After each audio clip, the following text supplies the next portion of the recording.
Ladies and gentlemen, welcome to this new update on the price of Bitcoin, what is happening in the market, and damn, we have few bloody days. That is outstanding. Okay, so let's look at the situation in a bit of a global way and decide what to do with all that. So, as you all probably know, the more we're approaching to some overextended condition, whether the price is going down or it is going up, the more likely we will see the reversal at some point. The more it is reasonable to go against the crowd, to play a contrarian here. And of course, those situations are rather rare, especially when we're having, let's say, more or less reasonable correction, and technically we may have a retracement or certain move up or down, but we wouldn't, in a usual case, we wouldn't have a full retracement of any kind of move which we observe in such relatively small price movements. So that is why actually when we had the top at $12,200, I was thinking that if the price will go to have a retracement of 50 to 61%, and here is the zone which I showed you guys, that might be the point from where we will see the reversal of the correction for this move and will go to the upside. Moreover, a lot of people are also expecting to catch the price somewhere above $10,000, so one might think that it will be a lot of the buying pressure over here. On the other hand, it appeared that when the price actually was dropping so fast, all of those traders, players in the market which were thinking, okay, we'll buy when the price go there, they got really scared and they decided, oh, actually trend changes, we're going to $1,000 or $5,000 or whatever, and it's time to short or at least even sell, but for sure not buying. And because of that, we are seeing that massive move to the downside, basically not a big volume at all comparing to, especially to the previous volume which we had so far, and most of this volume was actually probably on the long positions from people who put some stop orders or even liquidated their positions. So the majority of them is still somewhere quite lower. So this is a thing why we could expect the move indeed going lower to catch that liquidity at some outstandingly low levels. Now, what will happen if we'll go to 100% retracement? In fact, even 78.6 is a quite of a big retracement already. So if we'll go there, it may be not already a retracement, it may be actually a change of the trend. That is why if we're going to 100%, there will be two possibilities. We are either have a strong pullback to the upside, and alright, that was the bear trap, everything is okay. Second thing is we actually changing the trend indeed. So instead of continuation of more or less having higher lows, we'll make a lower low. And then, me personally, I don't believe that if we'll touch, let's say, $9,000 or $9,100, it will be the point from where we can have a third bottom, third low, and then we'll continue to go up. Usually, the more often we try to test certain level, the more likely we'll go lower than this level. Of course, we'll test it from the top. So, if we'll reach $9,000, I think it's very, very likely that we'll go below that level. But here is important thing.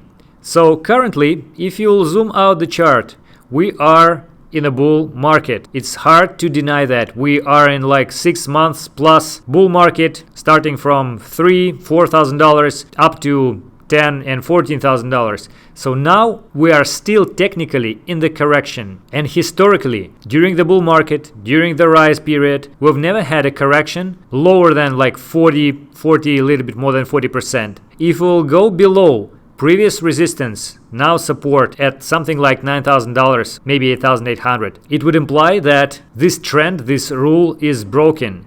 And indeed, that would be something really, really outstanding. And then we can forget about all the previous analysis and statistics because the new data will go against that. So right now, it is a very important point, very important moment to look at.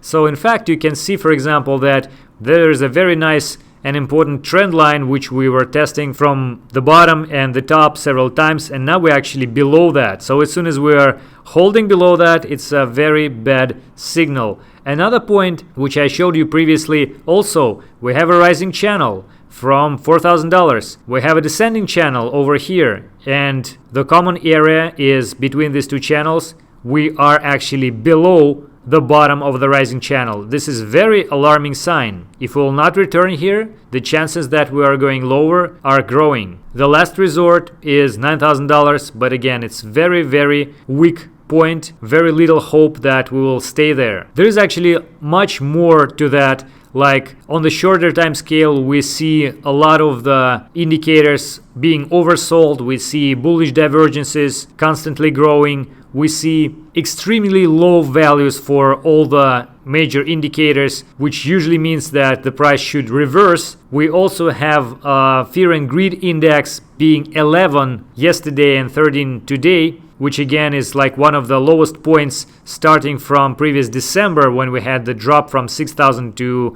$3,000, meaning that right now people are even more bearish than at that point, which is outrageous. We can look also at Bollinger Bands, which again on the shorter time frame, like 4-hour time frame, it is showing a complete oversold point when we are well below the Bollinger Bands. It can't sustain at this condition for a while. We need to have a pullback. This is the general rule of trading, general rule of statistical TA. But again, this is shorter time frame. Maybe the pressure of bears is so huge that we will continue to fall. And in fact, on a daily time frame, we're below the Bollinger Bands. We're approaching the lower band, which is like $9,000. Really possible that we'll go there. And the weirdest point is that we don't have any kind of pullback to the upside. We have like 4 red candles already, and it is a very, very rare occasion, especially considering the amplitude which we have for them. We can also look at the EMA on a weekly time frame. 21 EMA is right now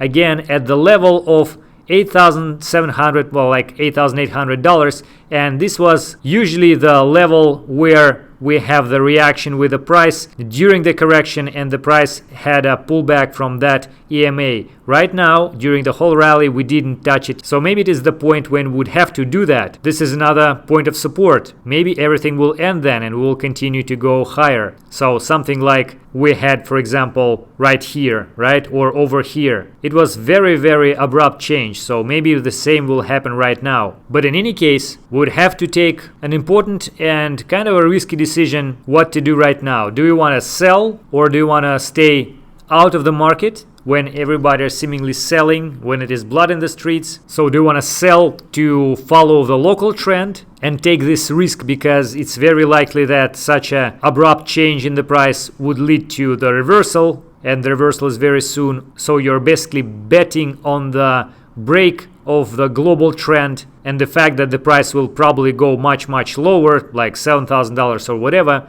Or you're trying to bet on a long-term trend and you try to stick with a statistically more reliable chance that will actually continue to go upside, and this is just a corrective move. Yes, it is shocking, it is cruel, but it's nothing more than just a correction. And this is a tough choice, of course.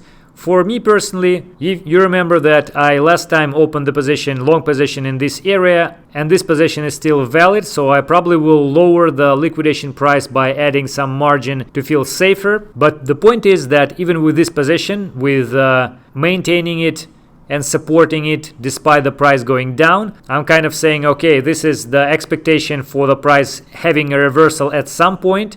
Would it be $8,000 or $9,000 or $6,000? So I'll try to keep liquidation as low as possible, and technically you can do it until whatever level you want, although it would require more funds. But again, this is the game of probabilities and we all have to make our choices. Don't forget that everything which I say is my personal opinion and not a financial advice. Alright guys, there is so much more to that. I'm constantly making updates on Twitter and Telegram, so if you want being up to date, please follow. There are much more details than in this video, but generally I think I tried to express my view on the current condition of the market.